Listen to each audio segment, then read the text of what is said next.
Assalamu alaikum wa rahmatullahi wa barakatuh. In my opinion, we as a Muslim community are extremely good at talking about death. We come across the topic a lot.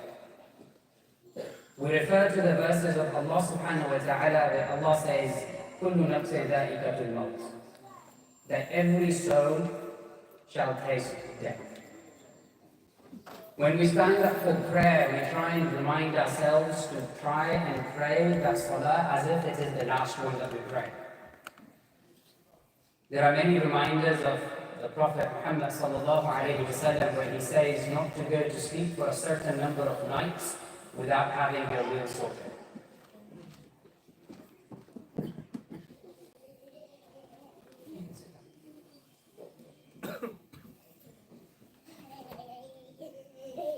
But I find that we apply that to ourselves, that we are prepared for when death will come to us. But in my experience as a doctor in the hospital for many years, I find that when death comes to one of our relatives or someone that we know, then we feel significantly less prepared for it. Even if the relative has had cancer for many, many years, they've been getting unwell slowly and slowly. When we tell the family member that that person is soon to die, we often are met with a response that's a complete shock. And so, in my experience, a lot of that seems to be secondary to a lack of understanding of some of the medical issues when people are approaching death or when they are close to dying. So in my talk, we aim to go through some cases, and in those cases, we'll highlight the issues that come from it. We'll have a conversation around those, and then we'll discuss questions if necessary. It's worth keeping in mind that all of what I present today is an opinion from a medical doctor, as opposed to verdicts from an Islamic scholar. So I want you to imagine that there is a man in his 50s, he's 55-year-old, he's been taken to the emergency department with what's called a cardiac arrest. And that's because he's had a heart attack. And there's been many efforts made by the doctors and the team over there to try and restart his heart. They've been doing what's called CPR, but they've been unable to revive him.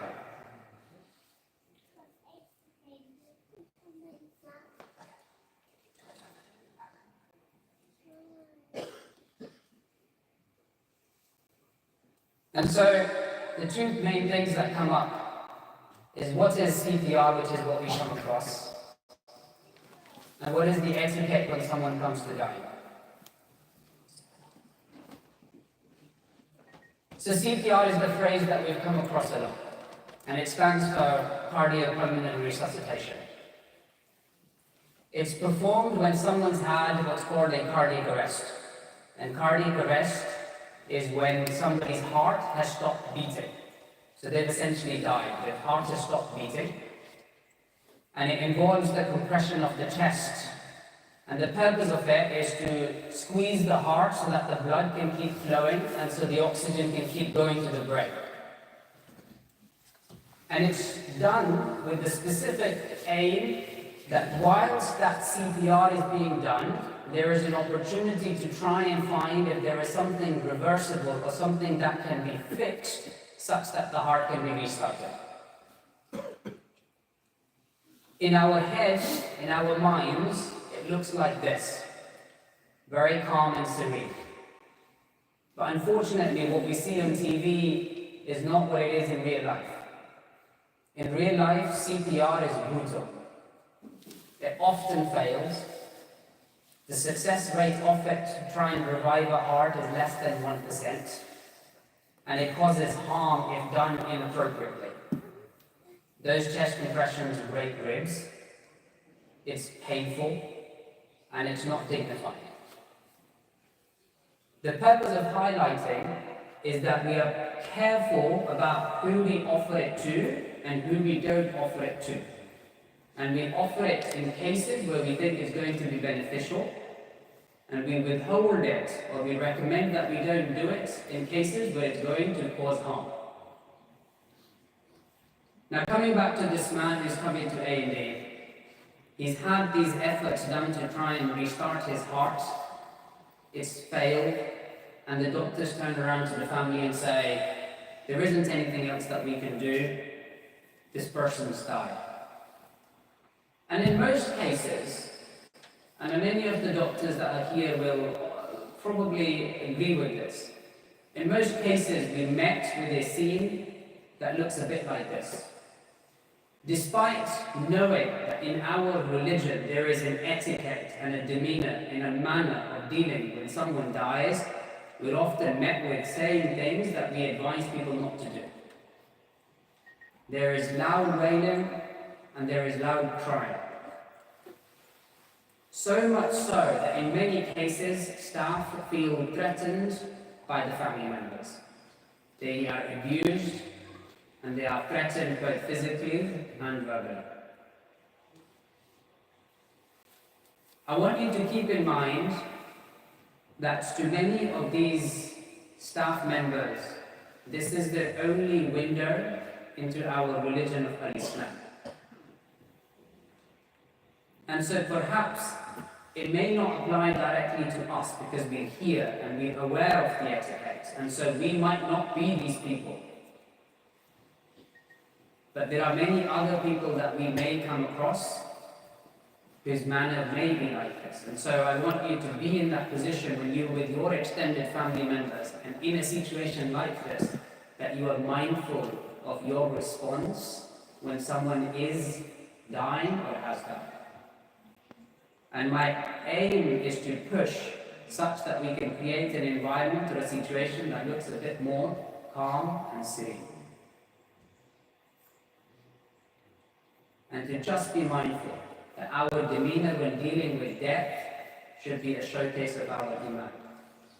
It should let people know that we are content that Allah subhanahu wa ta'ala has chosen to take the life of our mother or father or husband or wife at this particular time. It is Allah who chooses when to take life, and therefore this is when He has chosen to take it.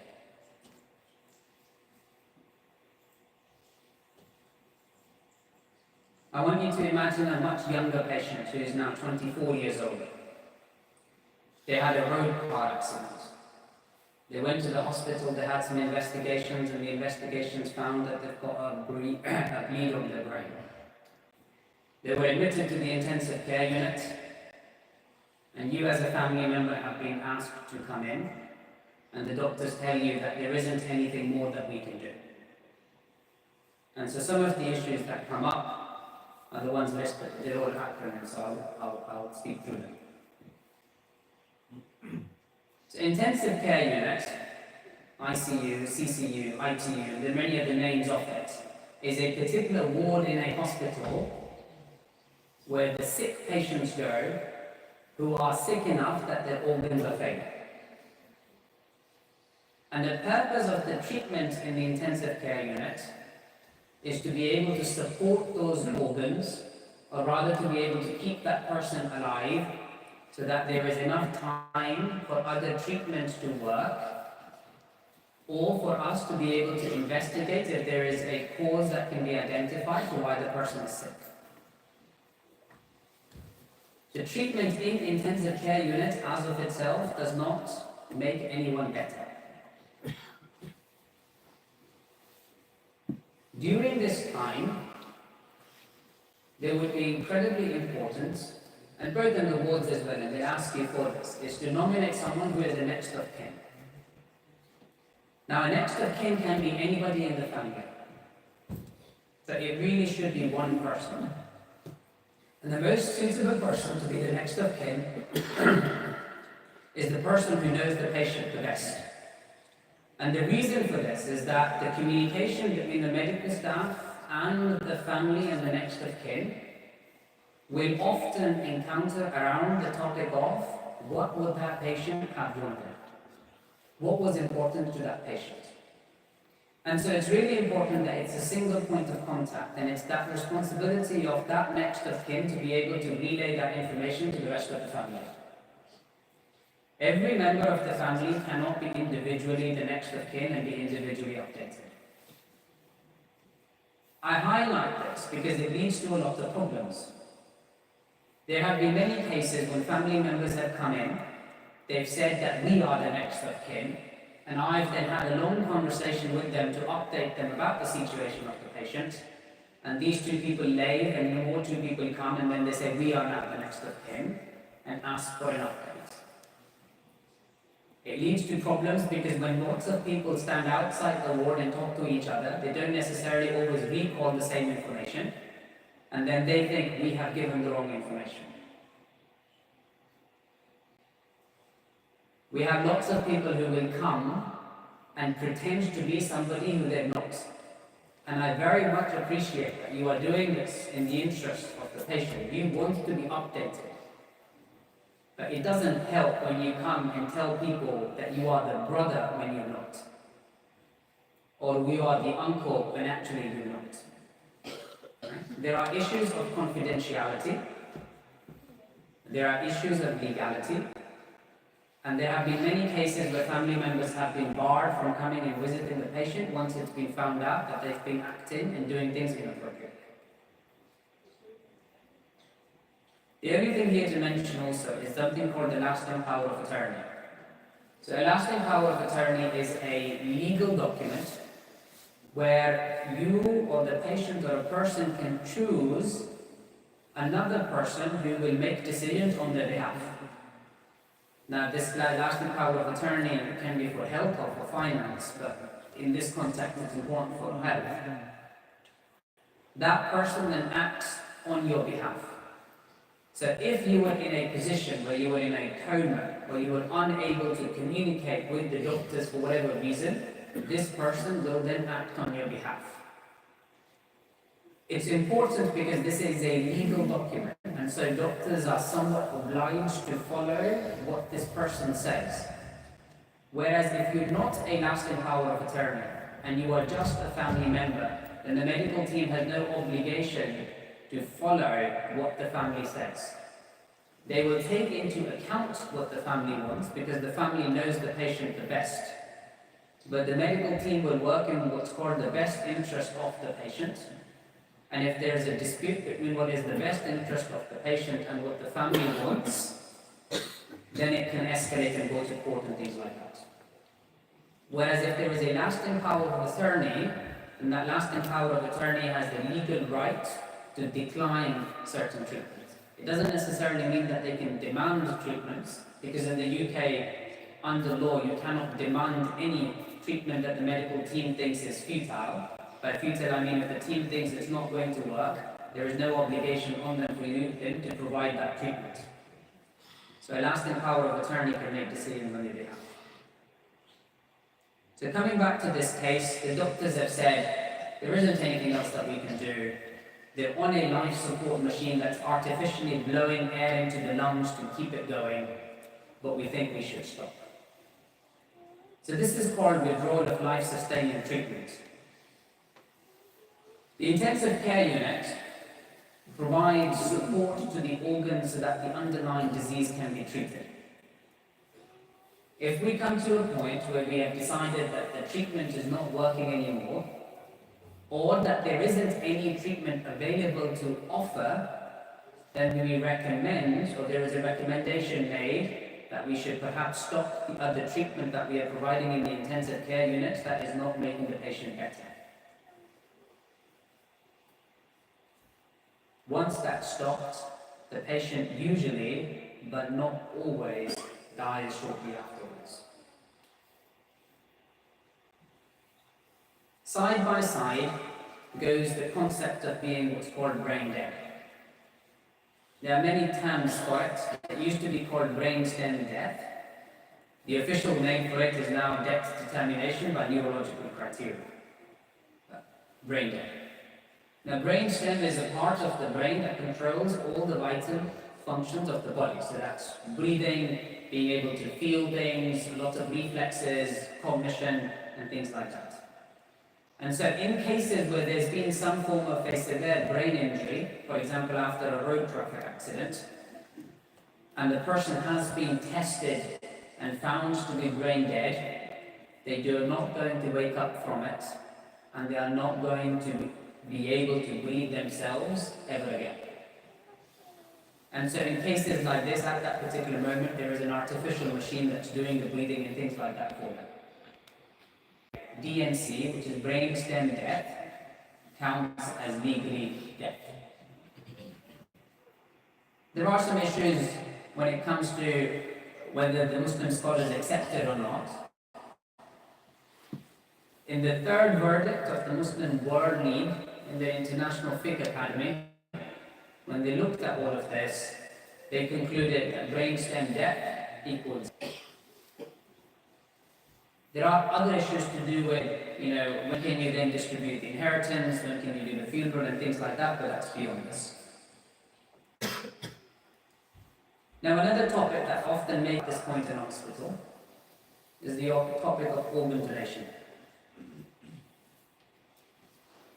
I want to tell you a story about a boy called Qasim. Qasim was 10 months old when he became seriously unwell, and this is Qasim. He had severe liver failure, and he needed an urgent liver transplant. And that means that his liver needed to be replaced by the liver of somebody else. His mother was told that Qasim will have to wait significantly longer because the people on the donor register from ethnic minority backgrounds is very low. And the person has to be matched up. You cannot just take an organ from anybody. It has to be somebody who matches a blood profile similar to you. So your family members, for example, will be the closest, and expanding on from there onwards. This is Qasim now. He's 5 years old. He did receive a liver from another boy, a young boy who died following a bike accident. And I want you to I'll read it, but I want you to read this from the mother of Qasim.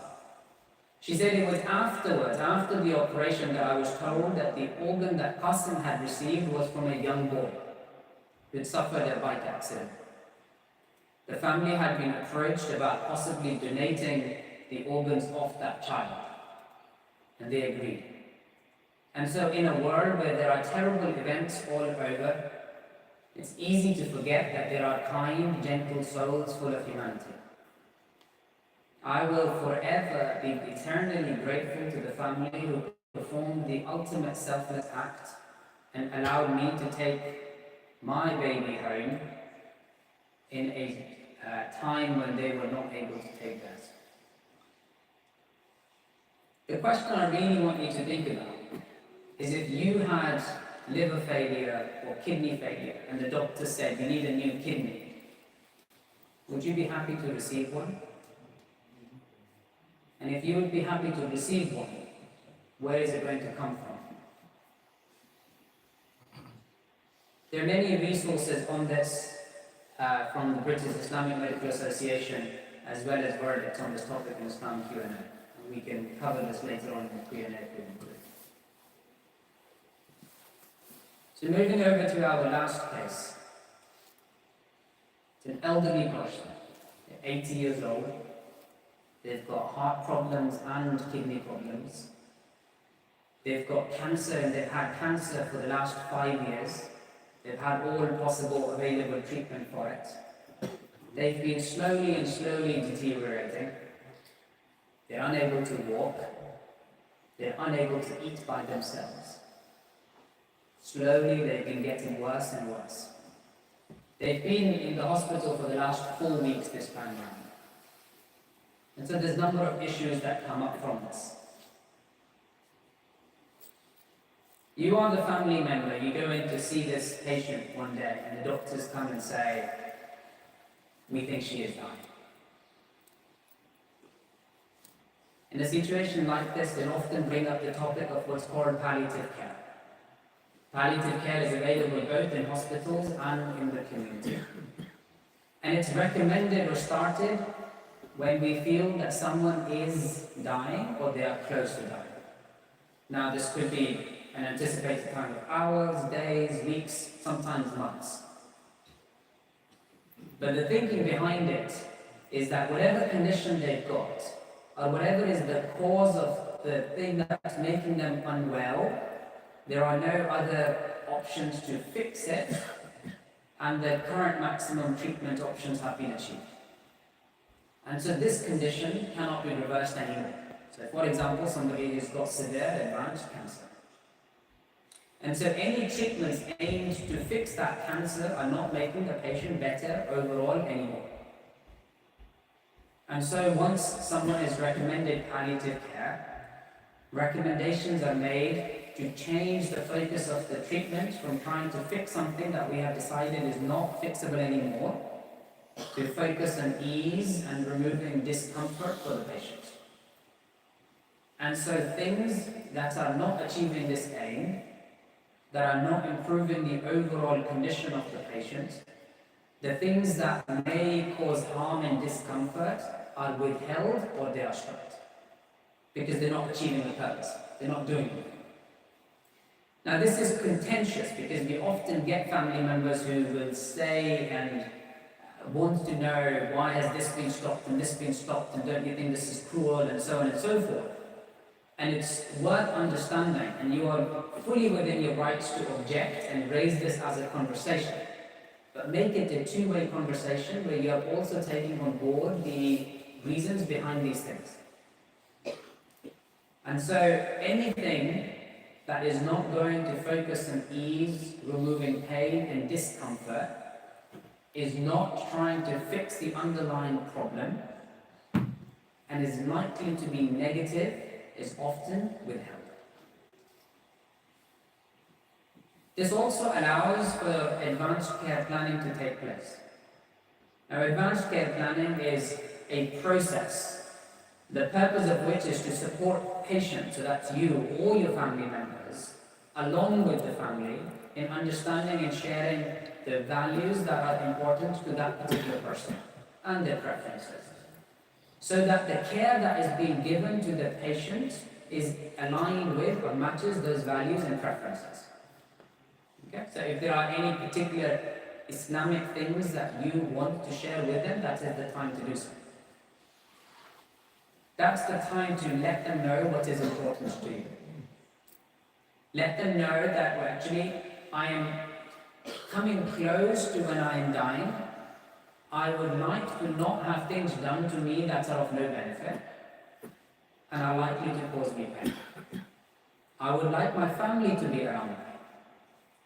Once I die, I would like to have a quick burial. So discuss with them, what can we do to try and achieve that beforehand? I would like to be able to say the kalima when I am at the point where I'm dying. So please keep my mouth hydrated, or let me have sips of water. I'd like to be able to see someone who can sort my will out, so that I make sure there are no issues after I've died. They may discuss with you what your preferred place of care is. So by that I mean that there isn't anything that the hospital can do for you anymore as such. So the remaining personal care that you are receiving, would you like to stay in the hospital for it? Or as days come closer to your death and you become unwell, would you like to be in a hospital or a home or a hospice? I used to work in a hospice, and it is one of the most amazing places that I've ever worked in helping people approach their death.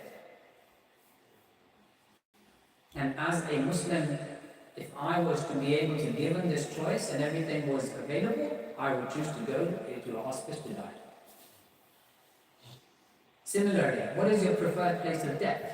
Would you like to stay in the hospital, or would you like to go home? And often in a position where even if it looks like death is imminent in the last few hours, it is possible sometimes to expedite things and let people go home.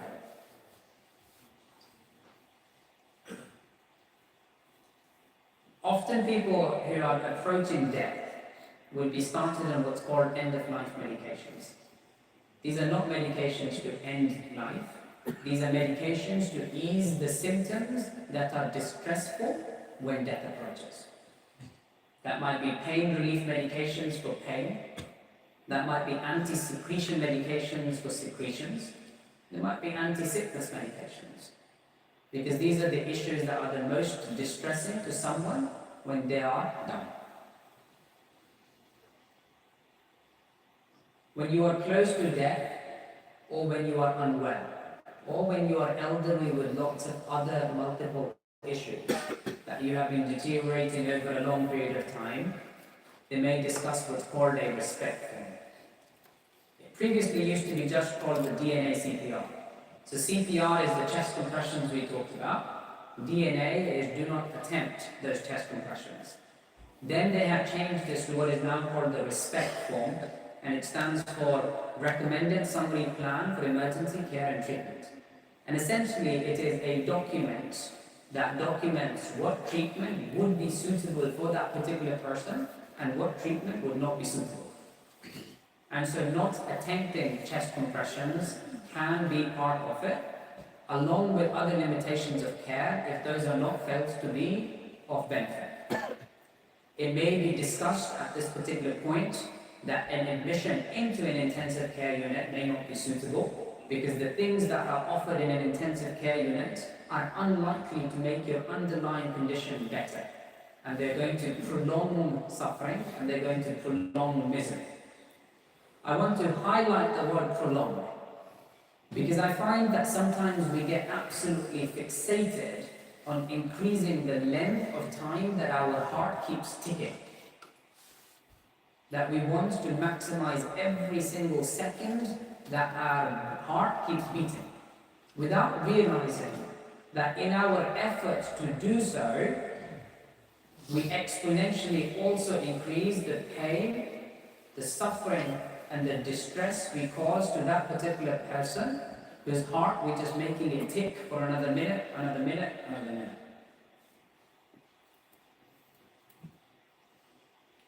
Not attempting chest compressions or the things that go on this respect form are a medical decision.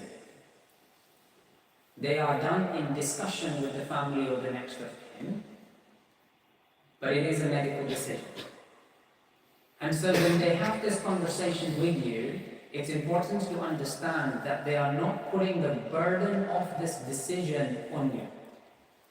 They're not asking you to decide, they're discussing it with you. And so people often feel that they cannot make this decision because they cannot live with the decision that they're going to make afterwards. They will feel guilty for whatever they decided. And it's important to remember that the burden of this decision, or the responsibility of it, does not fall on the family members. It's something that's recommended by the medical team, and it is in discussion with you. You can object to it, you can have a conversation, you can raise why you want to object to it. But don't feel that it is a decision that you're making that you will have to live with forever.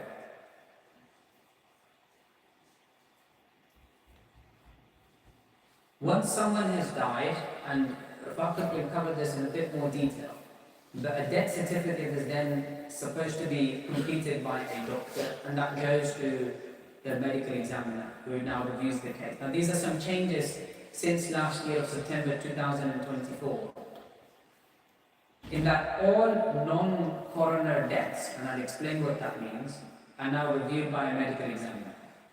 So there are certain deaths, for example suicide, road traffic accident, where we think that there was a mistake made by the doctors as part of surgery or whatever it might be. Those deaths go to the coroner. There's nothing anybody can do about it. The medical examiner does not get involved. Where there is a grey area, or all other deaths now are referred to the medical examiner. Once the medical examiner approves the cause of death, that can then go to the registrar, who then registers the death, and you can get the green form, and you can obtain the body and it can be released for burial. But Rutter will cover that in more detail. This is from the National Burial Council. You can get it, don't need to worry about the details of it.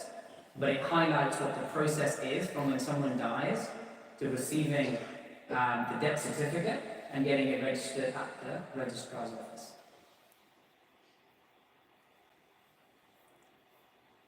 I want to end with just a few points that I feel really passionately about.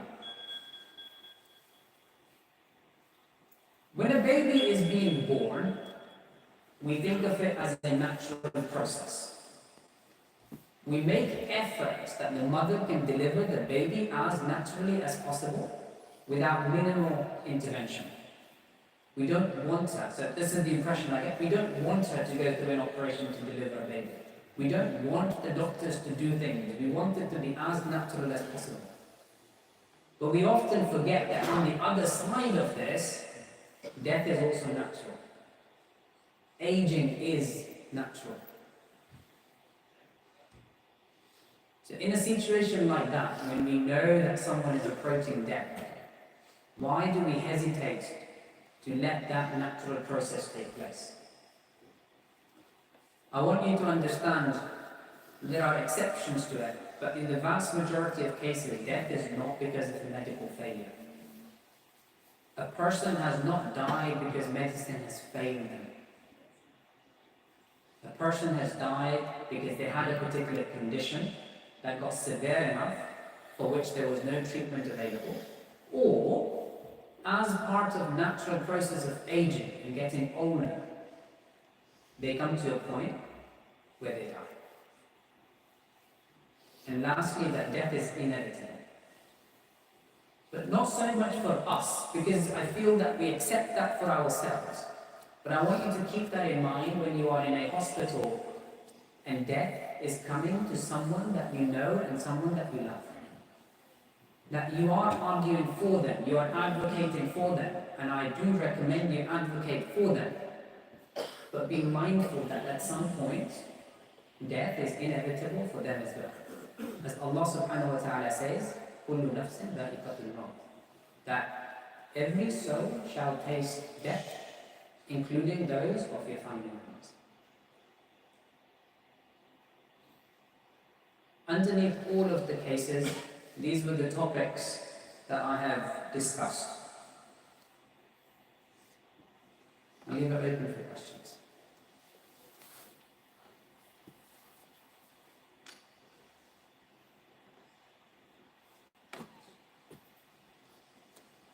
Assalamu alaikum.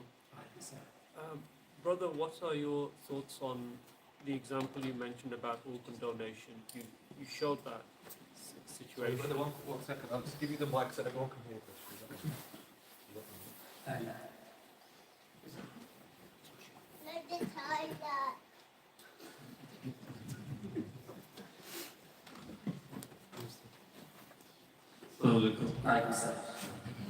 Brother, what is the example that you showed about organ donation?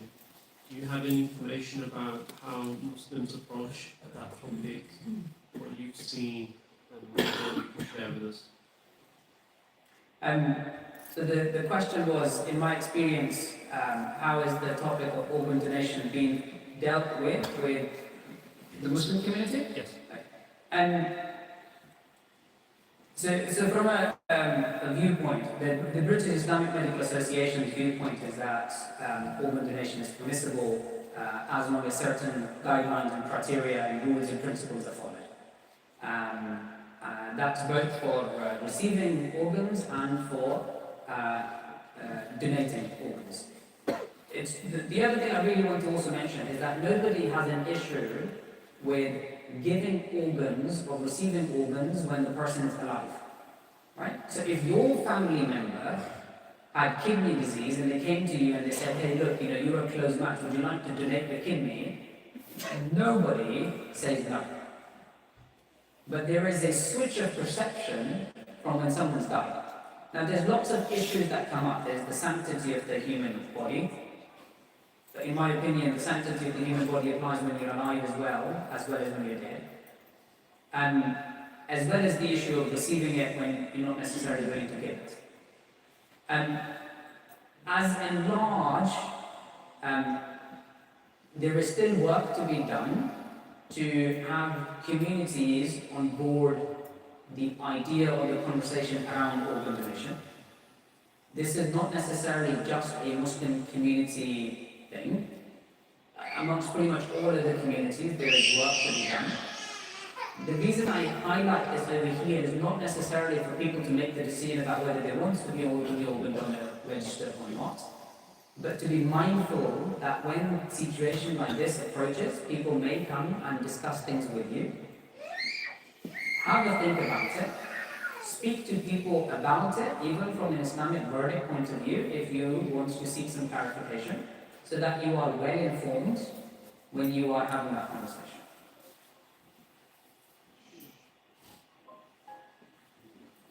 Just a quick question regarding the doctor who signs a death certificate.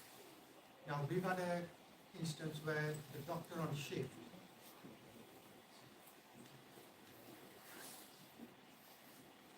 brother. A quick question regarding the doctor who signed the death certificate. We've had an instance where the doctor who assessed the patient went on leave and went on holiday, and the patient passed away. And then the hospital was like, no, you've got to wait until that doctor comes back. Now, for ordinary people, that will cause a problem. Now, when you have no doctors or people in the hospital, you can expedite that. But what does a normal person do under that circumstances? So, a lot of it would have been to do with before the rules changed. So the rule used to be that the doctor who can sign the death certificate has to be someone who has seen the patient in the last 28 days. That rule is not there anymore. So a doctor who has seen the patient at any point in their lifetime can issue a death certificate as long as they are happy to do so. So it doesn't have to be the immediate doctor that had been looking after the patient.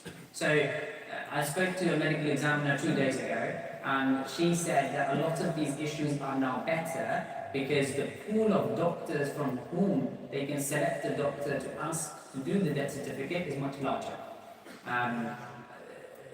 The issue does remain that if somebody comes admitted to a hospital and a doctor sees them, or a doctor saw them 6 years ago for a different condition, and this time around they've come and they've died. Now technically, yes, this person can do the death certificate, but they will probably be unlikely to, because as part of the death certificate, you have to write down what you think was the cause of death.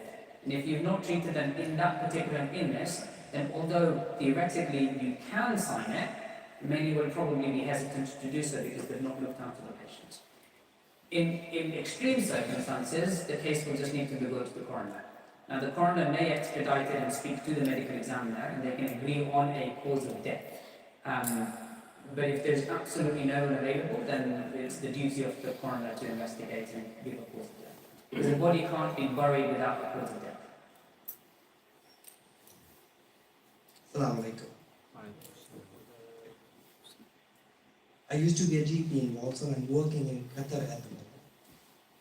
A few things that I have learned as a doctor on this topic, working in a different culture. And that's applicable here as well. When my mother had a stroke in Pakistan, she was admitted in the hospital. And with the history, everything, I could see that she unlikely to survive. Her blood pressure was going down. I spoke to my brother and I said, tell the doctors, do not attempt the CPR, very unlikely. And I struggled with my brother, who is an aeronautical engineer as well. So educated person, it has got nothing to do with the education. He said, as long as her heart is ticking, who are you to tell me not to attempt anymore? And that was a very difficult question, and this is a very emotional question that I face in the community every day. And we sometimes, as the family members, take decisions out of our love rather than the interest of the patient. I could comment that trust the doctors that you are working with at that time. But I also, this is something that I've done recently, I've done my own will. Whether you are young or old, do your own will and write it down in that one, what you want your family members to do, because your family members would take decisions out of love rather than your needs. In Qatar, which is an Arabic culture, While I was working here, I used to sign these respect forms every 4 or 5 in a month. We've got a very different culture here. Arab culture, I only signed 1 or 2 DNR forms in a whole year. The whole Arabic culture does not believe in CPR. They've got the same thought when they say, as long as the heart is ticking, you have to attend the CPR. And we as a doctor feel it is not nice for the patient. So this is my experience on this. I would say make your own wills and write down what you want your family to do with yourself. Assalamu alaikum.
Assalamu alaikum wa rahmatullahi wa barakatuh. My name is Rutter, and I'm a volunteer for the Muslim funeral services in Walsall. I work closely with Brother Farm.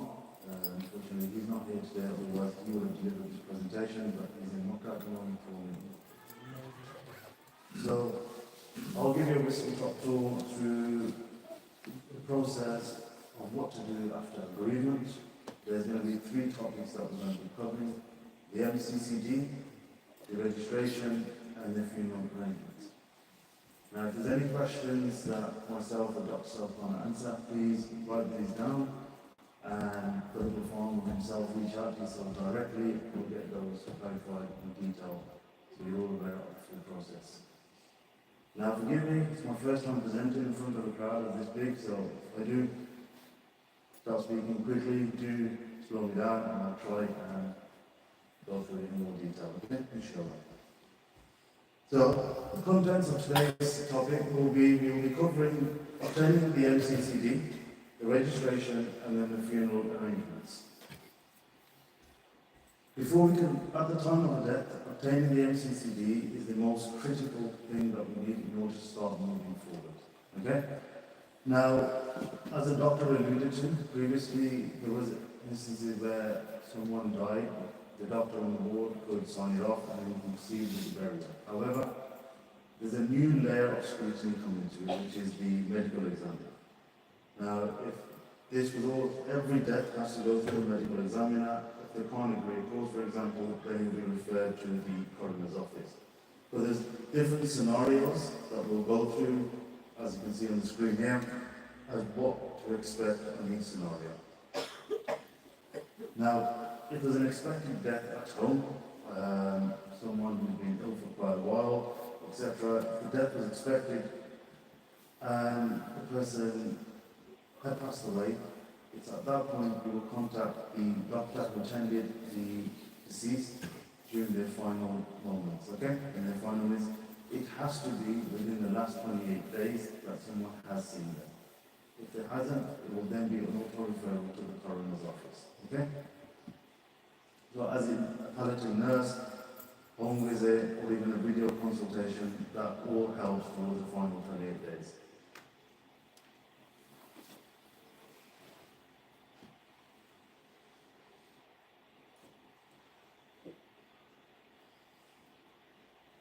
Unexpected death in the hospital. This is some of us probably have experienced before or haven't. However, it says if there's an expected death in the hospital, the probability of us being there is quite high. Okay? However, in the instance that we are not there, no one is present, the staff members at the hospital will contact the next of kin and make you guys aware. if you are on site and the person who has passed away, sadly, one thing from previous experience would highly recommend is, as the doctor alluded to, death will be expected.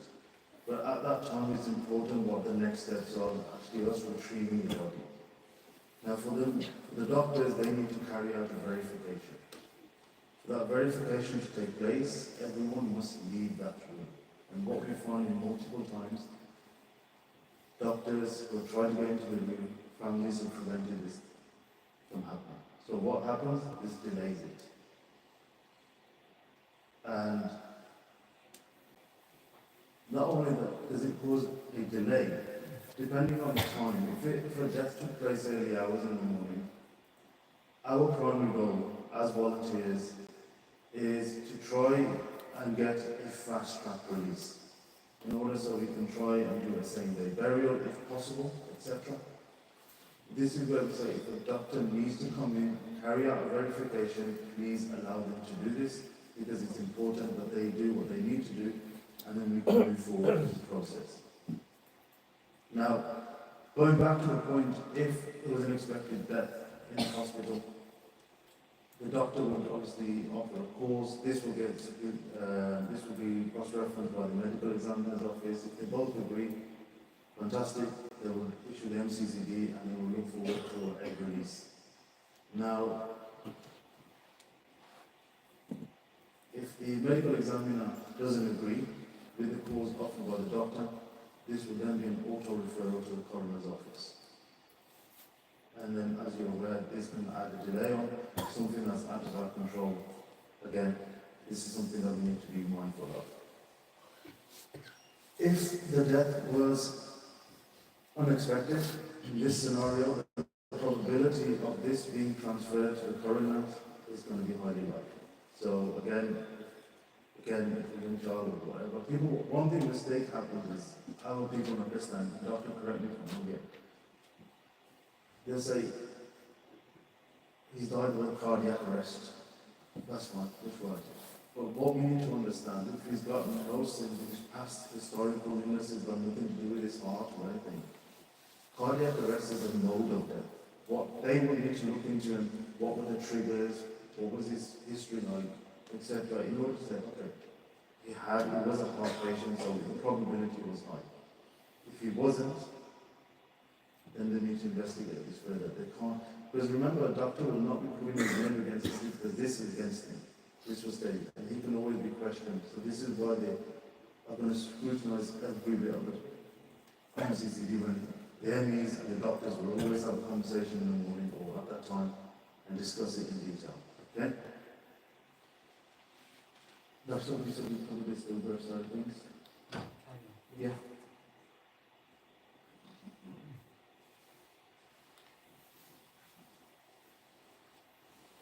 This slide is also important, I think. I am firstly aware that death that must be referred to the coroner. The coroner, okay, the cause of the death is unknown or uncertain.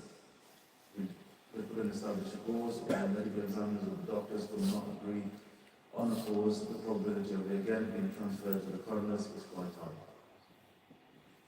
The cause of a death is one which must be referred to the coroners. For example, you alluded to Dr. Starber's suicide, etc. Again, these are auto-referrals.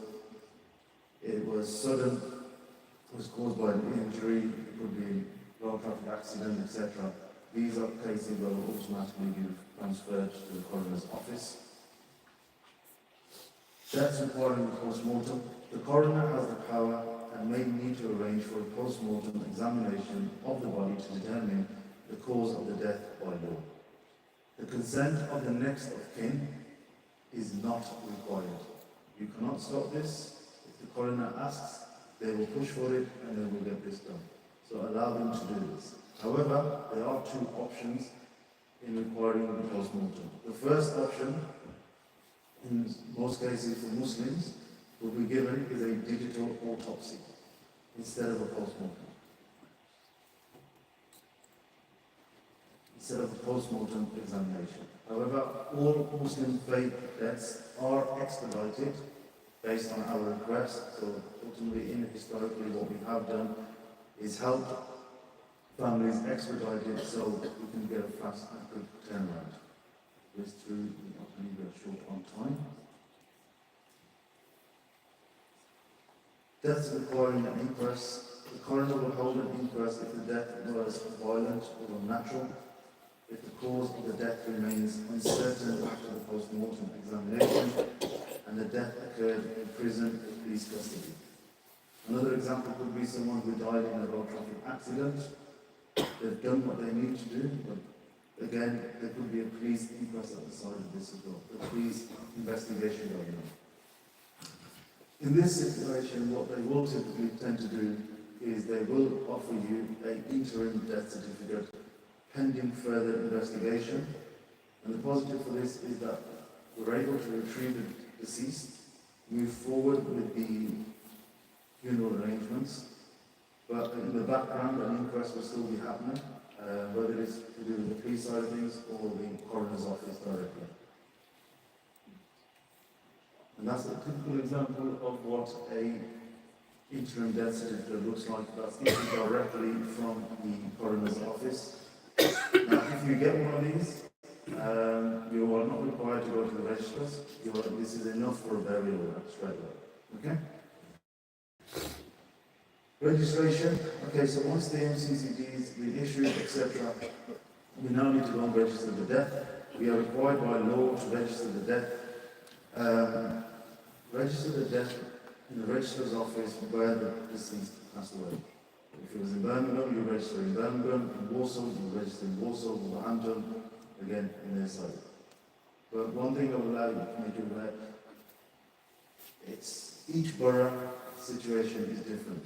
For example, Birmingham, if someone was to pass away in one of the Birmingham city hospitals, you're not able to walk in on the same day appointment. Okay, it's all appointment based. They will contact you, Birmingham Notorious. They do try and help where they can. They will try and give you a same day appointment, but again, it's all appointment based. Fortunately, in Warsaw, we do have a walk-in service.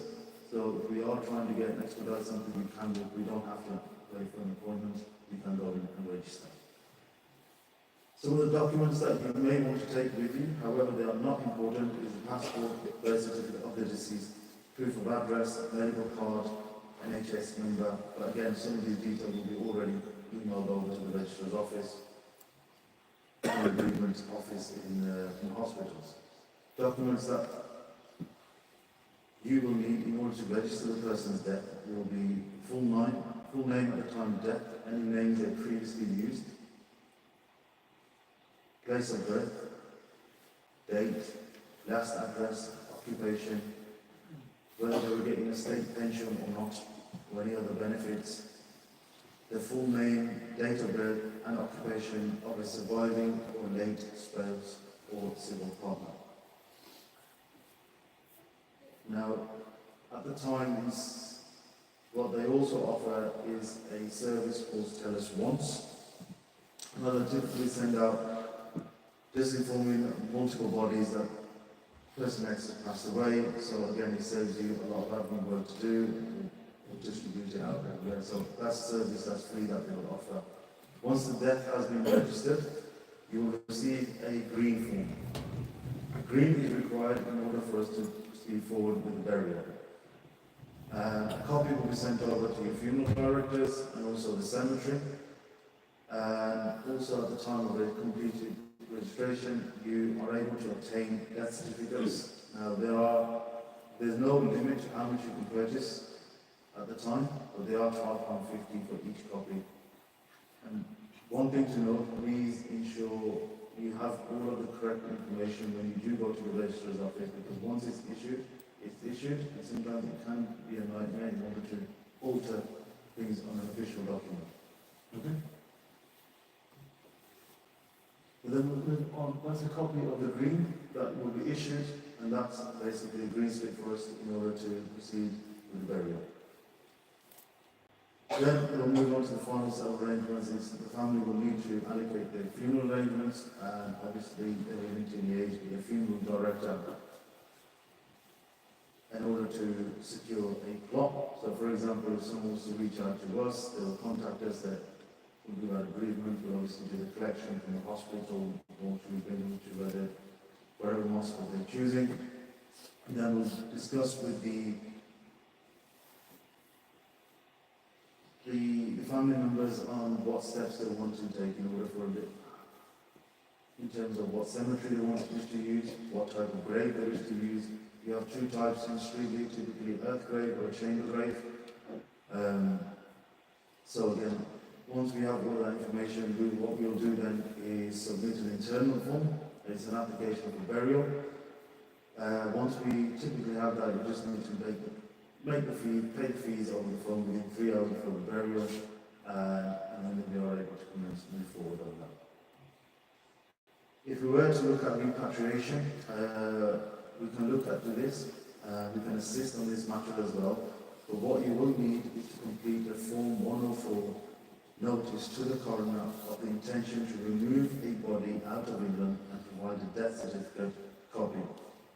Unless, as you can see, an asterisk is unless an inquest is being held.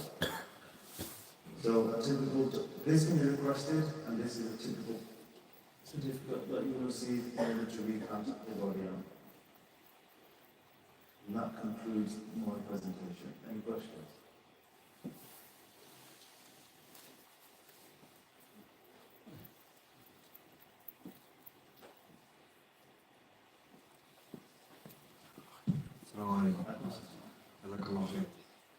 So now if someone died suddenly at home, because sometimes there's no reason to die, just your time.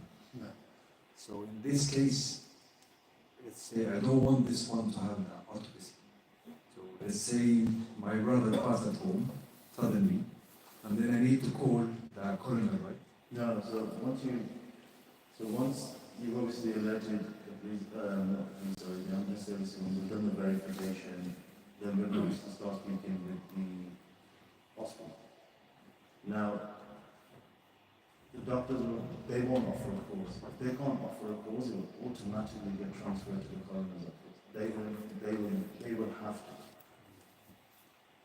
Because, for example, the doctor, he hasn't seen his brother, but he's been alerted that his brother's passed away. Yeah. The probability of him probably checking all the historical records, etc., can't match anything. He's not going to put his name against that certificate, is he? And if he does, then the medical examiner will challenge him probably and say, hold on a second, you haven't had any history with this person, so why have you signed it? So then it goes to the coroner's office, and the coroner's office will say, he's unsuspected. If it was unexpected, the probability of a post-mortem is quite high. The only thing is just the autopsy. When a dead person, if you break his finger, you cut, he feels. Yeah, So this was my concept. Like, yeah. in my country, no, if he just passed away, passed away. Unfortunately, Sorry, brother, I'll answer your question as well. So just to clarify, not everyone who passes away and is referred to the coroner, they can't find an underlying cause of death necessarily has to have an autopsy. We've now got imaging as well, so we have CT scans. Okay. Okay, so we do have CT scans, and then if that CT scan isn't conclusive, then autopsy is normally the next step after that. So there is other options available now as well. But what you need to understand, this is the law of this land, and we can't go against the law of the land. Yeah, of course. We have to follow their rules. Jazakallah Okay. khair. Does that answer your question? Yeah, Jazakallah khair.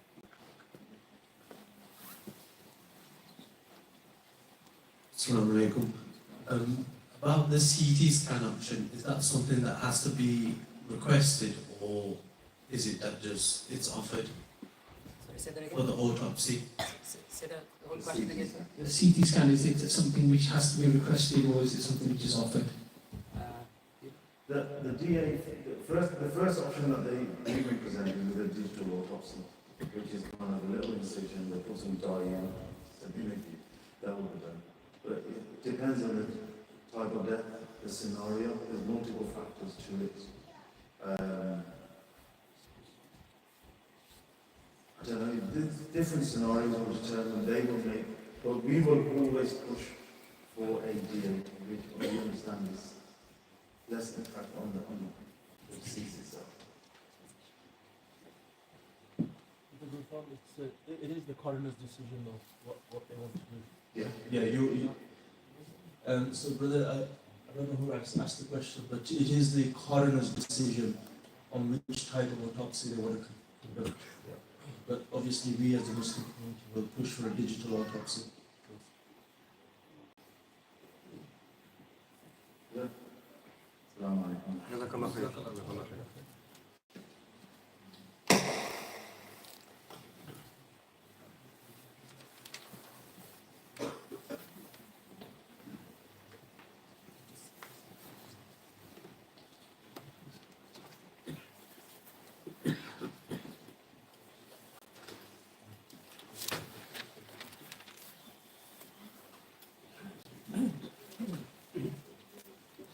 So inshallah, Hafsa is going to just inshallah finish the session off with the shrouding, the ghusl and the shrouding of the body, inshallah. Bismillah wa salatu wa salam ala Rasulullah. So my part is not actually the presentation, but is more demonstration. And I need one volunteer to come here and lie down who need to be washed.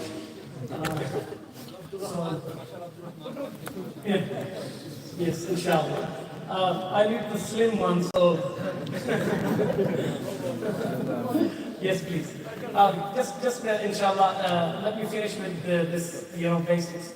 So first and foremost, my dear brothers and sisters, what we need to keep in mind, when we are present somewhere that there's someone is like just dying, there are teachings in Islam that laqinu mawtakum la ilaha illallah. Prompt your dying ones with to say La ilaha illallah. Man kana akhiru kalamahu la ilaha illallah. The one whose concluded speech is La ilaha illallah.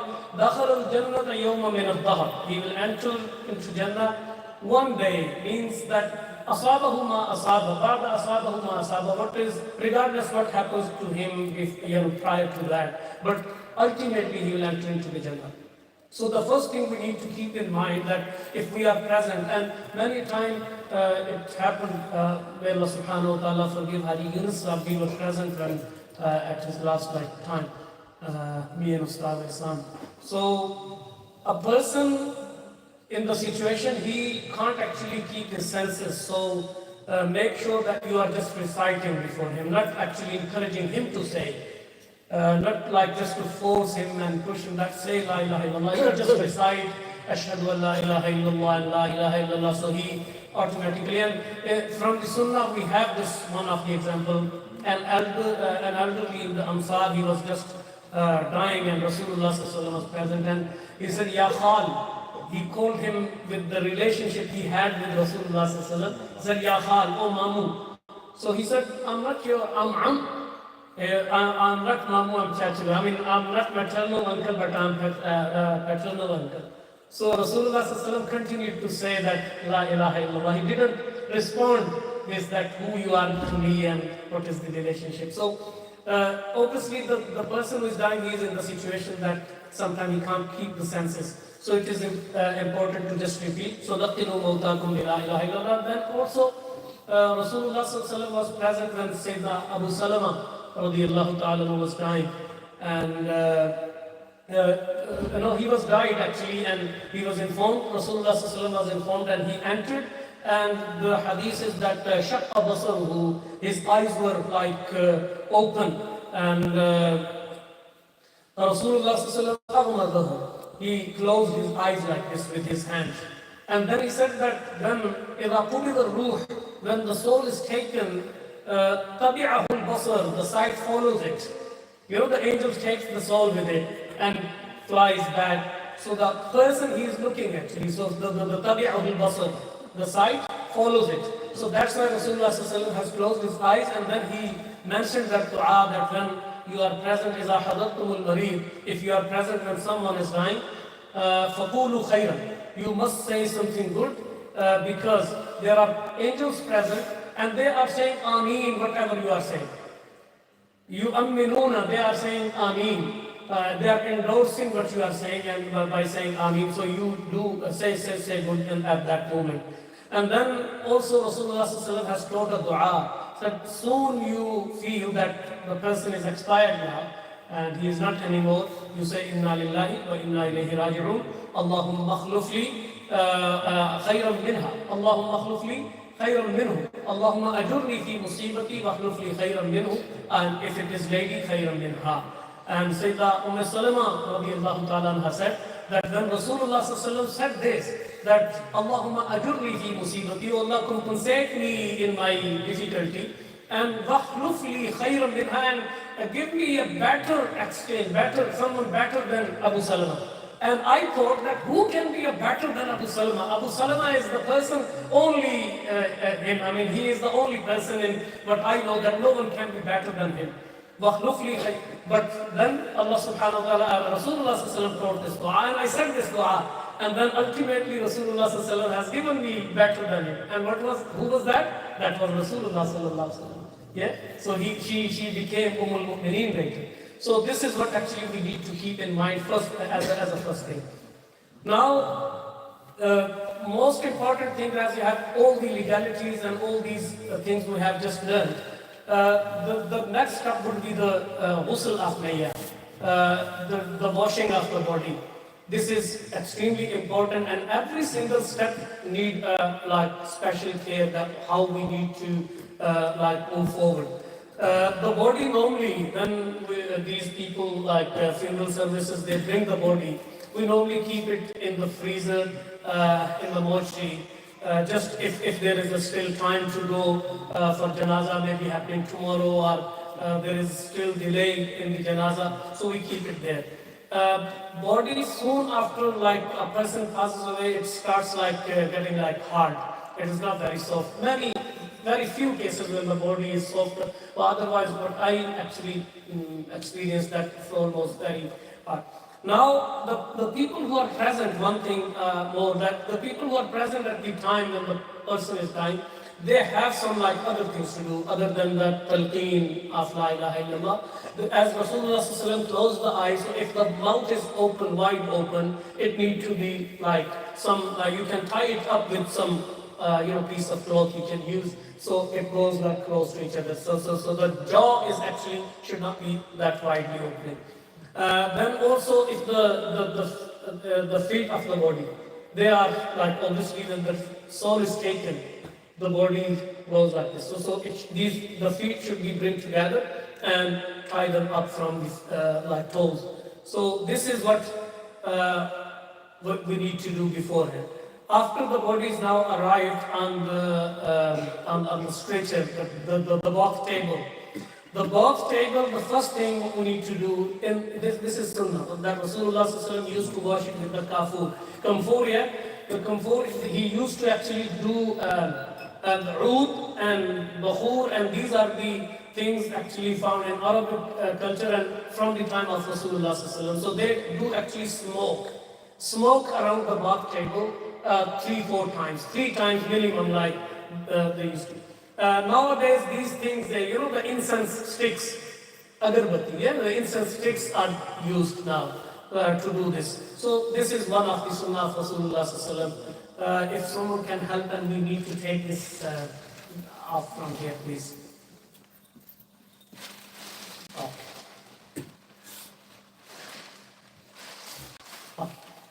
MashaAllah. Yeah, yes. Barakallah feek. For being voluntary to die.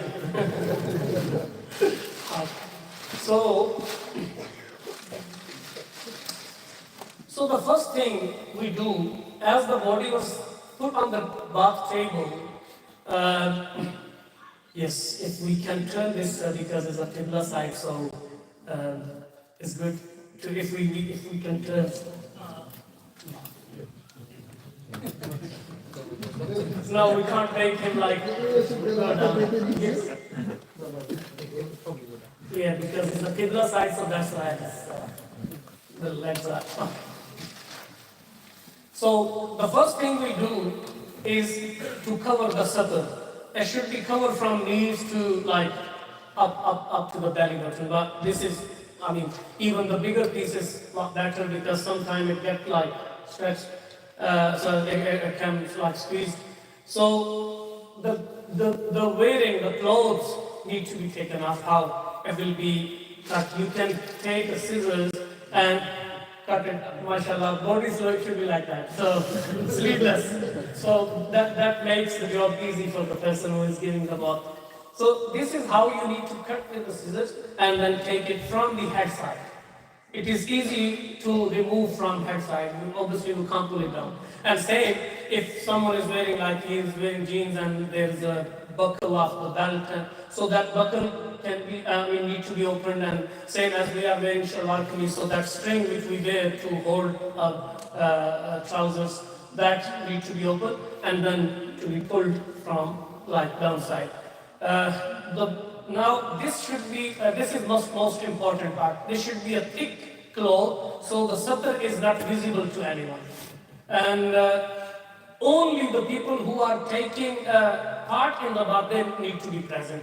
There are, culturally, some people, need, they feel that I need to be there as a barakah, that, I'm elder in the family, so they don't need to be. And it is also important, the most like dearest and nearest should be giving the bath.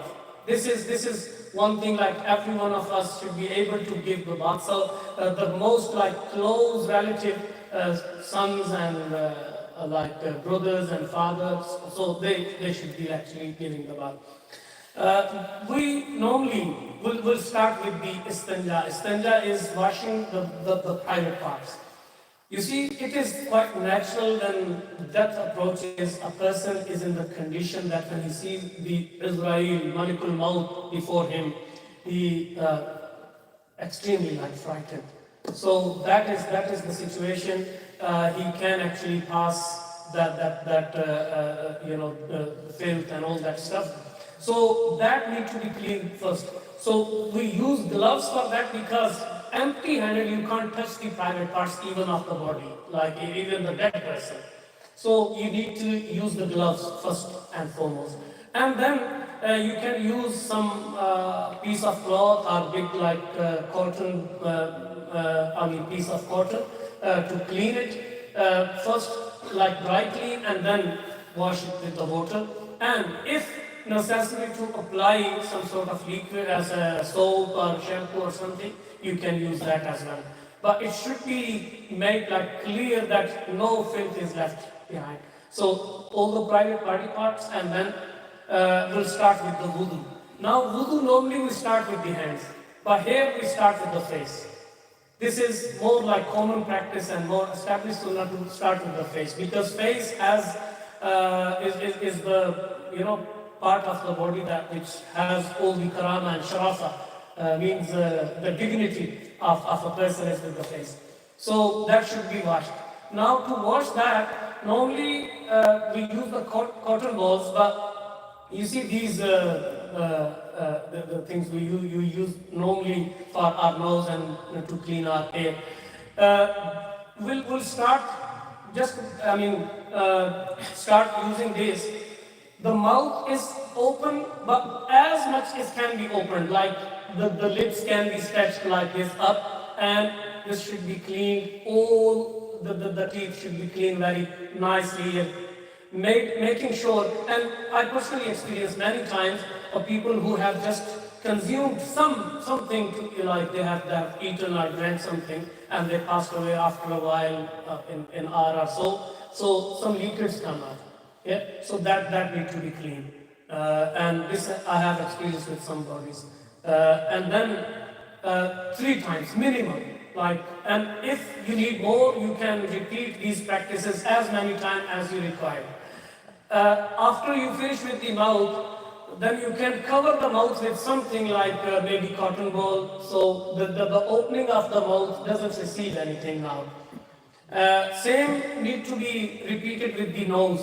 So inside the nose, these should be it should be cleaned from all inside out, and it should not be going too high, but up to the bone. You know, this bone is almost like very visible in everyone's nose. So up to this bone, it should be cleaned like very nicely and cleanly. And again, 3 times is minimum, and you can repeat the practice as many times it is required. But it should be clean, and no filth should be inside, no remaining stuff inside. After that, again, now with the cotton balls or with something, you need to close on the opening of these nostrils. So it should be, why? Because now we are going to wash the face with the plenty of water we are going to use. So what will happen? Ultimately, the water can go inside. So to save from this, close these things and the face, opening of the face and nostrils. And then wash the face with like proper pressure of water. You can apply a lot of water and then wash. This is the first thing. We are doing the wudu now. Then the hand. Hands will be washed, but making sure that the inside the finger, you are moving your fingers with inside, so not a single piece, part of the body is left. If the eyes are very close to each other, still you, try to open them and make sure the water is actually passed by those. Yes, and then you go all the way down to the elbows. So as we do wash our hands up to the elbow, including the elbow in our normal wudu. And then wiping wiping the head is also, just take some water in your hands and wipe as we wipe our head. So same to the body with both hands, all the way to the neck, where the neck actually starts. Then washing the feet, again nicely and with proper care that no dirt or filth or anything is left. Once we've done this, now it is the wudu is done. Istanja is the first part which I've said, and then the wudu. Wudu is done. Now wash the whole body from the top, starting from the right side. Now my right side is this. I'm standing on this side, and the person who is doing the ghusl, he should be standing on right side. The other helpers, they can stand around, but the person who is mainly washing the body, he should be standing on the right side and taking from the from the shoulders. He will start putting the water and go all the way down from the upper body and clean, rubbing the hand with the water is applying and the hand, he is rubbing with the hand. And same he will be doing on the left side, on the upper body like this. Then he need to apply, in old time obviously there was no soaps and these kind of shampoos and other washing gels. So what they used to do, they used to boil leaves, tree leaf. And these leaves, they have actually some sort of ability that they make like a good cleanliness. So it was good cleansers actually of that time. So they used to use that. But you can apply any washing gel on the whole body and rub properly so it goes always and all the way. And then now the most important part is this, holding the body from here all the way on the right side, from the right side to left here. And again, as we have applied all that washing gel and everything on the body, all the way down and properly so this side is clean. Now again the body is wet and nobody is going to be helping you like this. Yeah, it's a very cooperative, so cooperating body, suits you, but it is not actually the case in reality. So what you will be doing now from here, like this. Again, same method you will apply, and you will be making sure that again, this is coming off. This is the helpers need to make sure that this sutter is not appears. It is actually extremely important, and it's against the dignity of the dead body as well. And we can't look at the sutter at all. So it should be properly clean all the way down, and then water should be spread all around. Now, this is actually the first part is done. Rasulullah sallallahu alaihi wasallam, when his beloved daughter Zainab salamullahi alayha, she died. and Rasulullah ﷺ was standing outside where actually the people, the ladies were giving the ghusl. And Rasulullah ﷺ was giving the instruction. So he said then, فَغْسِلْهَا ثَلَاثًا أَوْ خَمْسًا أَوْ سَبْعًا, wash her for 3 times, 5 times or 7 times. And this is how they have completed the ghusl. So for the second time, once you have finished with the body, now 2 people are, the strong ones, they will be holding the body like this. They should be go up to here, and you will be wiping, like rubbing the tummy like this. Yeah? Recently, I was present in somewhere else in a ghusl of a dead body, and again and again the liquid was coming out and out, and different stuff was coming out from the body passage, back passage. Why? Because the person who died, he consumed some food just like 2 hours before the death. So that was coming out. Once you have cleaned the body, yes, it still can come out. So to make sure that now stomach is empty, you will be using these 2 like thumbs like this, yeah, rubbing it down, while the people are holding him up and you are rubbing it down. This way. Slightly, not very pushing very hard, but still it can be done. Again, you repeat the practice, like make sure that slightly hold the legs up and wash with the water, and make sure that no, try to feel that if there is anything, any filth, coming out, so that need to be cleaned. And again, the whole body is need to be washed. You can minimum 3 times you can just wash. Because second 2 times obviously you don't need to go in that way. But one thing people actually don't normally care is the armpit and other body parts which are hidden actually. So they need to be very nicely cleaned. We have finished now with that. So comfort or any other, nowadays obviously we use these perfumes or Rutter and these kind of things, but those days they used to use the comfort. So they need to be applied on what? On the organs of sajda. At the forehead, nose, and then both hands and both knees and the feet. As I said, that most of the time now we use these Rutter and other kind of fragrances, but in old time they used to use the comfort to apply this.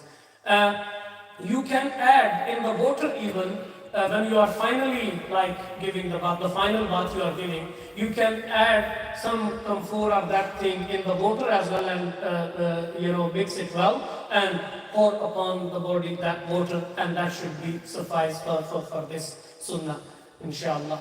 Okay, now the ghusl is done. This now obviously this is covering the satar will stay actually on it, and now the body obviously needs to be shrouded. For shrouding, for men we have 3 pieces of shroud, and for women we have 5 pieces of shroud. I'll explain inshallah, brother. Inshallah, you will. Inshallah. Thank you very much for. If you please come and help me to take this on the top. Yes.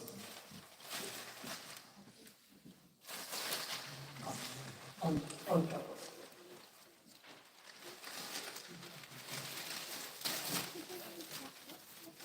So normally when we get the body ready now for the burial, what we do after the washing of the body, first thing we do 3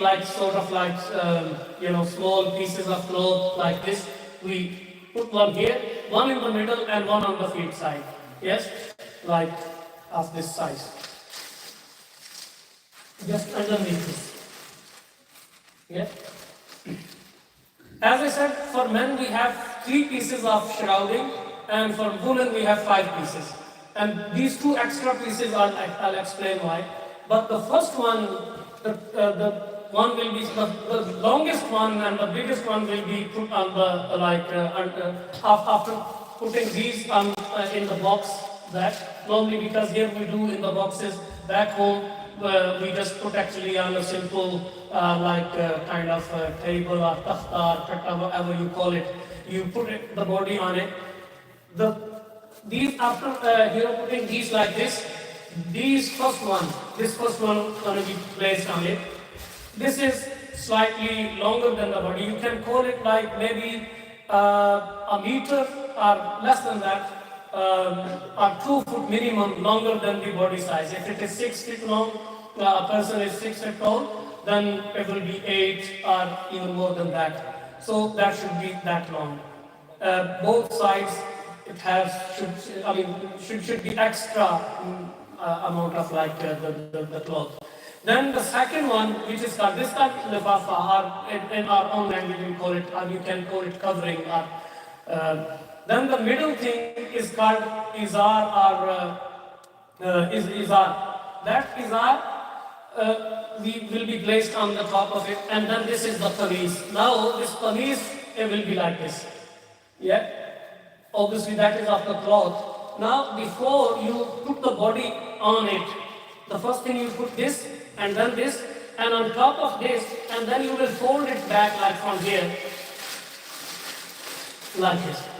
Now the helpers will be bringing the body, and the body will be put here, and making sure that head is rest here. Okay. Soon the body is put here. Now you are taking this on top of the body, and now this covering what was covering the satar, that will be taken away, because now this part of the cloak is covering the body's satar, and this should go down up to the feet, or minimum to the knees. It should be this long that it can cover up to the knees. So this is now done. After this is covered, the first thing you will be doing this. You know that is our one. Now it will be folded from here, both sides, from the feet side and from this, it should be folded like this. Yeah, and still you have another thing. When this izar will be folded, it should be covering up to the neck here. Yeah, most commonly to this bone of this. Yeah, neck bone up to here. So it should be covered with this. Now only the head is done. For women, those two extra pieces, one will be placed, under this qameez. Yeah, inside the qameez, when the body, before the body is taken, body is brought here, and before that there will be that piece which will be covering the chest area, and the second piece will be placed here to cover her head, as they normally cover with the dupatta, with something like hijab they do. So that will be covered with. And rest of the procedure is same for men and women. So this will be covered like this up to here, and with this the head and the feet properly will be covered, and then these three things which we have actually placed underneath, it will be tied around that thing. So obviously if it was a proper cloth, I would have actually folded it as the way it need to be, but just to make us understand like this. So this is actually the completion. Now the body is ready for the burial. And one thing I definitely say, because it is an awareness, when we go there in the graveyard, there are, to be honest, many things we need to work on. As a community, we are lacking of those things. What happens in these days, as I said, I have mentioned many times that in January and February we have around 11 janazas and then burials we went there. Most of the time, obviously, the time was after Zuhur or something, and Asr is just nearby. So now the people are actually, sometimes they get stubborn that no, we will be filling the grave with hand shovels. No point. There is no extra reward for that. There is no kind of respect actually you are showing to the dead body. It has nothing to do with that. So let the machine shall fill in the grave. It doesn't make any difference. But people actually do get stubborn, and sometimes if you advise them, they say, no, I'm close relative to the body. I'm the person, I'm nephew, I'm that. So you don't need to do. We need to learn about this as well. But before that, when the body is taken from the hearse to the grave, again there are many people, and everyone is advising. Everyone hold like this, or put it down slightly up, do right, do left. For no reason, everyone is giving advice. Honestly, they don't need to. They don't need to do this. Let the people who are doing calmly, quietly, and let them take their own time and let them finish.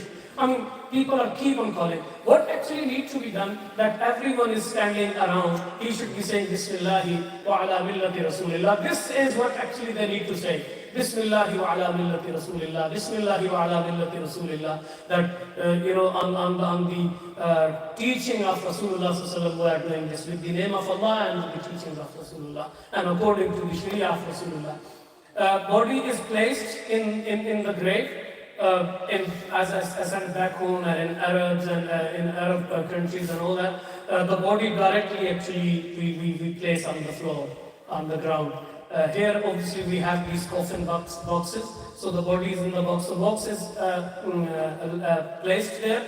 Now it will be covered and we'll start like burial with the minha khalaqnakum wa fiha nu'idukum wa minha nukhrijukum taratan ukhra. So 3 handfuls everyone will be throwing, and then the body will be, and then there are du'as of Rasulullah sallallahu alaihi wasallam which you are aware, but most common of them are Allahumma afsah lahu fi qabrihi wa nawwirhu fi. Oh Allah, expand his grave and enlighten his grave. Make a light of nur and nur of iman in his grave. So these are the du'as, and wasbithu, and give him strength to face the Munkar Nakir and those questions and all that session. So these are the du'as we need to read, and at the once we finish with the proper, like the qabr is made, then there is the beginning of Surah Al-Fatiha and the end, beginning of Surah Al-Baqarah on the head side, and on the foot side, last 2 ayat, Amana Rasulu, Bima Unzila Ilayhi Rabbi wal Mu'minun, to the foot side, and then we do dua, and that is end. May Allah subhanahu wa ta'ala give us all the tawfiq to prepare ourselves for this phase, which is, Dr. Zulkarnain said that this is inevitable, नागुज़ीर है, ये मौत आनी है. अल्लाह पाक हमें इसकी तैयारी की तौफीक अता फरमाए. जज़ाकुमुल्लाहु खैरन व Ahsan जज़ा. And before I finish, I would like to remind you that the brothers who made appeal, they are still waiting. They had to wait very long, so you can contribute, inshallah. Jazakumullah.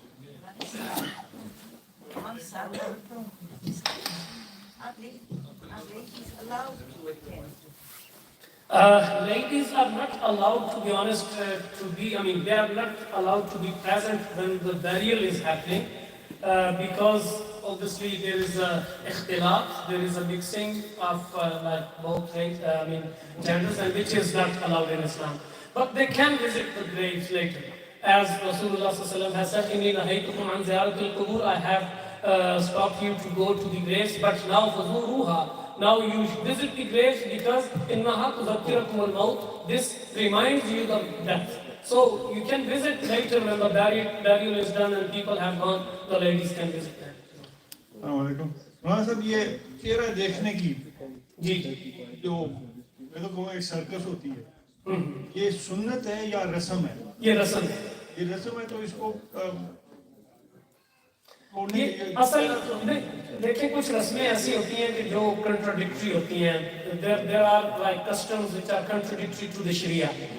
But this rasm is actually not contradicting any rule, any law of the Sharia. So that's why it is accepted as one of the ta'amul ummah. This is ta'amul ummah, practice of the ummah. So that actually again reminds you, it actually reminds you the death. A person, you found him like he's running around and walking and talking and eating and speaking, and now he's all dead and not moving. No, so it helps actually to remind ourselves to the death. So that's why it is. ये ठीक है, आप ये कह देने का रस्म है, तो ये हुर्मती नहीं होती है जब ये जो सर्कस हम बना लेते हैं. अंदाज ठीक होना चाहिए. We should be more disciplined. We should be more respected. ये बिल्कुल I understand and I agree. मौत को तो याद जब आप जनाजे पर आते हैं तो वो तो याद हो जाती है. बिल्कुल ऐसे ही है. जो सर्कस से चलती है, इसको क्यों चलने देते हैं? नहीं हम देखें ये तो फिर लवाहिकीन हैं लवाहिकीन have the you know the relatives of the family, they have all the rights to stop. They can say that we don't want this, and no one can say any word. Amen. जो लवाकीन है उनको ये बताना पड़ेगा, उनसे पूछे पहले कि ये चेहरा दिखाना है या नहीं दिखाना। हम पूछते हैं, हमेशा पूछते हैं, हम हमेशा पूछते हैं, कभी ऐसा नहीं हुआ कि हमने ना पूछा। जज़ाकुमुल्लाह खैर। Yes. Yes, sorry. No, there should be a if it is necessary, like if someone is asking about something to do that is obviously related to that, but it is not actually the time to talk like worldly talk and stuff. Is that yes? Cleaning में आपने कहा बाद में तो पहले नहीं हो सकती है? नहीं, असल ये है कि एक दफा वॉश करने के बाद, this is an important question, that why not we do that first and then we start the wash. But this is the sunnah of Rasulullah sallallahu alaihi wasallam that he actually done so, and it is also like kind of like the first filth was clean, and now if something comes out is obviously from inside. Now it is not actually the outer body is producing any kind of filth, but it is coming from inside. So just to make sure that outer body was completely clean, and now it is, and it simply can be washed. Only the area which is where the filth is coming out. Yes. Assalamu alaikum. Maulana, when the body is soaked and wet, yes, and then you have to prepare for the wrapping. How do you deal with drying? Yes, it is extremely important. And Wallah, when Farooq sir asked that question, the next thing I was going to say is this: that one thing I missed, that when the washing is clean, washing is complete, now you can take a towel and tap on the body. Not actually like as we use the towel on our when we are alive and we use, and sometimes we rub it around all like with total hush. This is not actually allowed. It should be tapped like this. So the towel, you can use the normal towel, and it is the new one obviously normally we do bring, and you can tap the whole body and you can do the dry. Yes. One more question. Yes. If somebody is, injured seriously on a road accident, or somebody is martyred, how to do the ghusl for him? If yes, you will try your best. Obviously, in some cases, the blood is actually like coming out of the body, and the wounds are very deep, and there are cuts.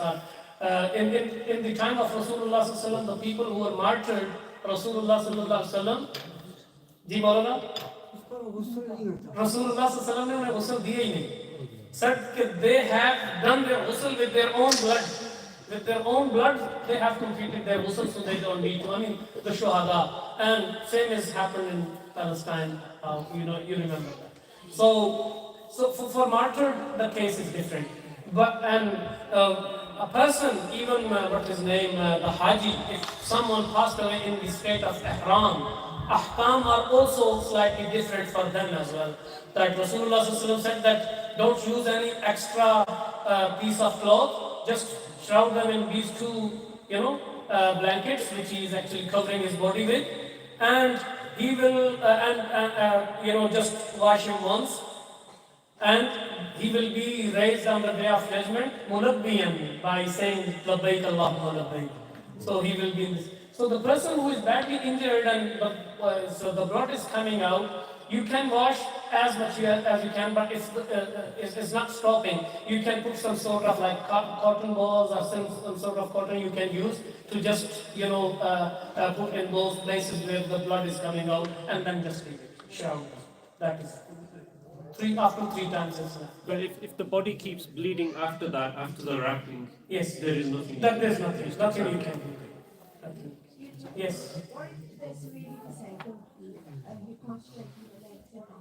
Again, obviously, case to case it will be different. If this is the case, that the body is like, there are many disabled who don't have like their legs are like this, while they were alive even.